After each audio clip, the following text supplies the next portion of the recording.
बोलो सदगुरुदेव की जय। बंदी छोड़ कबीर साहिब की जय हो। सत साहिब सभी भाइयों को। तो भाई हमारी हाल ही में अपलोड की गई वीडियो जिस पर शुक्ला जी ने एक कमेंट किया है, तो भाई उस कमेंट में शुक्ला जी ने संत रामपाल जी महाराज के ऊपर एक आरोप लगाया है। शुक्ला जी का कहना है कि संत रामपाल जी महाराज श्री कृष्ण को काल कहते हैं। गीता का ज्ञान श्री कृष्ण ने दिया है और संत रामपाल जी महाराज उसको काल कहते हैं। इनका कहने का अर्थ है कि संत रामपाल जी महाराज कृष्ण को काल बता रहे हैं। गीता का ज्ञान श्री कृष्ण ने दिया है, काल ने नहीं। और दूसरा इन्होंने कहा है कि संत रामपाल जी महाराज दुर्गा को प्राकृति कहते हैं। दुर्गा को प्राकृति संत रामपाल जी महाराज ने बना दिया, इनका कहने का अर्थ है। तो भाई मुझे लगा कि शायद आज जितने भी भक्त समाज में लोग हैं जो शास्त्रों को नहीं पढ़े हैं, उनको यही लगता है कि संत रामपाल जी महाराज मनमाने ढंग से गीता ज्ञानदाता कृष्ण हैं और उनको काल बता रहे हैं। लोग सोचते हैं कि संत रामपाल जी महाराज दुर्गा को प्राकृति कह रहे हैं, तो वो अपने मनमाने ढंग से कह रहे हैं। तो ऐसा नहीं है भाइयों, आप लोगों ने शास्त्र नहीं पढ़े हैं इसलिए आप लोगों को ज्ञान नहीं है। आप लोगों ने संत रामपाल जी महाराज के सत्संग, संपूर्ण सत्संग नहीं सुने हैं इसलिए आप लोगों को ज्ञान नहीं है। आप जगत गुरु तत्वदर्शी संत रामपाल जी महाराज के सत्संग ध्यान पूर्वक सुनिए, रोज सुनिए, तो आपको सारा ज्ञान हो जाएगा। संत रामपाल जी महाराज ने एक एक चीज का प्रमाण दे रखा है अपने सत्संगों के अंदर। तो भाइयों पहले पूरा सत्संग सुनिए। इस वीडियो में भी हम आपको बताएंगे कि संत रामपाल जी महाराज जो काल कहते हैं गीता ज्ञानदाता को, वो संत रामपाल जी महाराज नहीं कहते हैं। वो स्वयं गीता ज्ञानदाता ने अपने आप को कहा है कि मैं काल हूं। और दूसरा जो आपका आरोप है कि दुर्गा को संत रामपाल जी महाराज प्राकृति कहते हैं, तो उसका भी आपको प्रमाण देंगे इसी वीडियो में कि दुर्गा को प्राकृति संत रामपाल जी महाराज नहीं, दुर्गा स्वयं अपने आप को प्राकृति कहती है और वो प्राकृति ही है। इसका प्रमाण देंगे आपको। ये वही श्रीमद् भागवत गीता, गीता प्रेस गोरखपुर से छपी हुई है। ये देखिए गीता अध्याय, श्रीमद् भागवत गीता अध्याय 11 श्लोक नंबर है, ये देख लीजिए 31। ये देखिए अर्जुन बोल रहा है, मुझे बतलाइए आप उग्र रूप वाले कौन हैं? हे देवों में श्रेष्ठ, आपको नमस्कार हो, आप प्रसन्न होइए।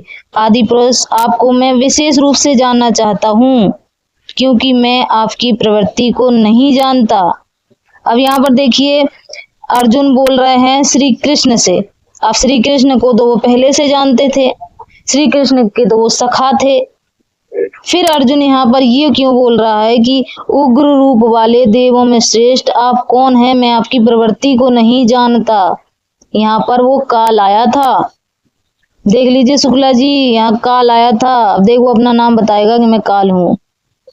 ये देखो 32वां श्लोक, श्री भगवान बोले, अब ये काल बोल रहा है, मैं लोगों का नाश करने वाला बड़ा हुआ महाकाल हूँ। इस समय इन लोगों को नष्ट करने के लिए प्रवृत्त हुआ हूँ। श्री कृष्ण किसी भी लोग को नष्ट नहीं करते, ये काल आया है जो लोगों को नष्ट करने वाला है। श्री कृष्ण ने किसी भी लोग का नष्ट नहीं किया और ये लोगों को नष्ट करने के लिए प्रवृत्त हुआ है। ये देखो ये खुद कह रहा है कि मैं काल हूँ, मैं बड़ा हुआ काल हूँ। तो गीता का ज्ञान श्री कृष्ण ने नहीं, इस काल ने दिया था।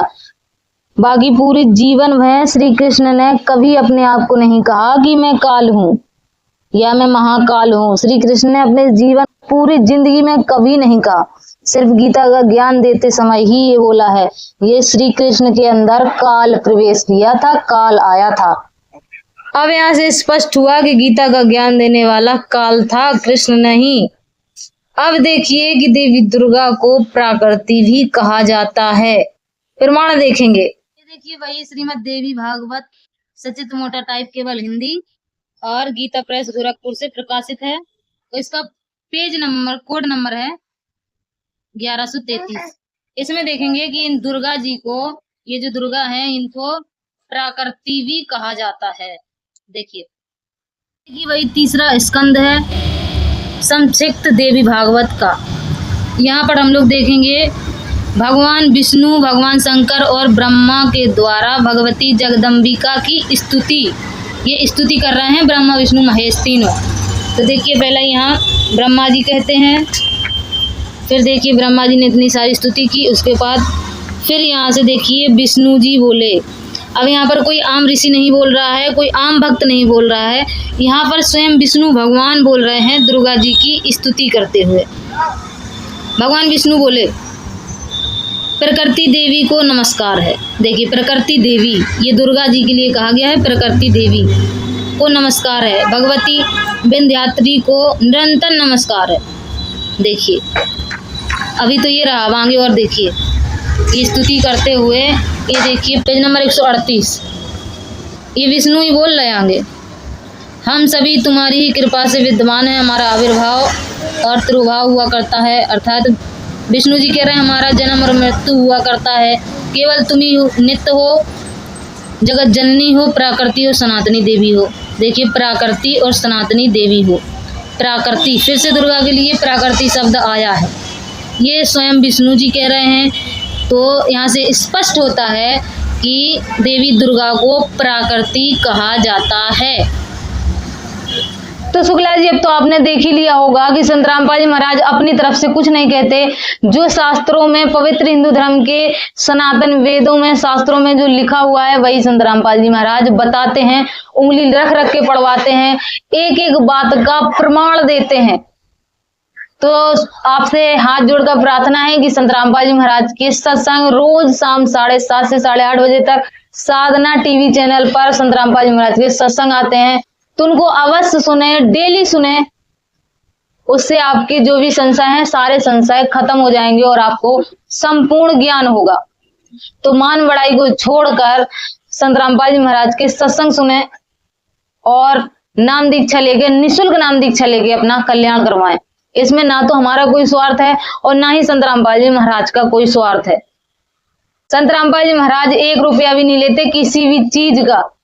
बस संत रामपाल जी महाराज पूर्ण परमेश्वर के अवतार हैं और आप सभी, हम जितने भी इस धरती पर लोग जीव आत्माएं रह रही हैं वो सभी सतलोक से बिछड़ी हुई आत्माएं हैं।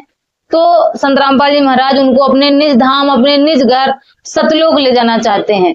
बस आपके जो दुख हैं, आए दिन किसी का एक्सीडेंट हो जाता है, किसी का कोई परिजन खत्म हो जाता है, किसी की कोई बीमारी लग जाती है, यहाँ पर सुख नाम की चीज नहीं। 1 दिन के लिए सुख आता है और 10 दिन के लिए दुख खड़े रहते हैं सामने। तो वो परमेश्वर से नहीं देखा जाता, कहते हैं अपनों का दुख अपनों को ही होता है। तो परमात्मा की सभी संतान हैं और यहाँ पर जो दुख भोग रही हैं, जो कष्ट उठा रही हैं, वो परमात्मा से नहीं देखा जाता। जब पुत्र को या पुत्री को दुख होता है तो माता पिता की छाती फटती है, माता पिता पहले दुखी होते हैं। इसी तरीके हम सभी जितने भी जीवात्माएं हैं सब परमात्मा की आत्माएं हैं, उनके बेटा और बेटी है, और जब हमें दुख होता है तो परमात्मा को दुख होता है। इसलिए हम सभी को उस कष्ट से बचाने के लिए संत रामपाल जी महाराज पूर्ण परमेश्वर कबीर के अवतार हैं और धरती पर आए हुए हैं। तो मान बड़ाई छोड़ दीजिए और दिमाग का ढक्कन खोल के ध्यान से सत्संग सुनिए।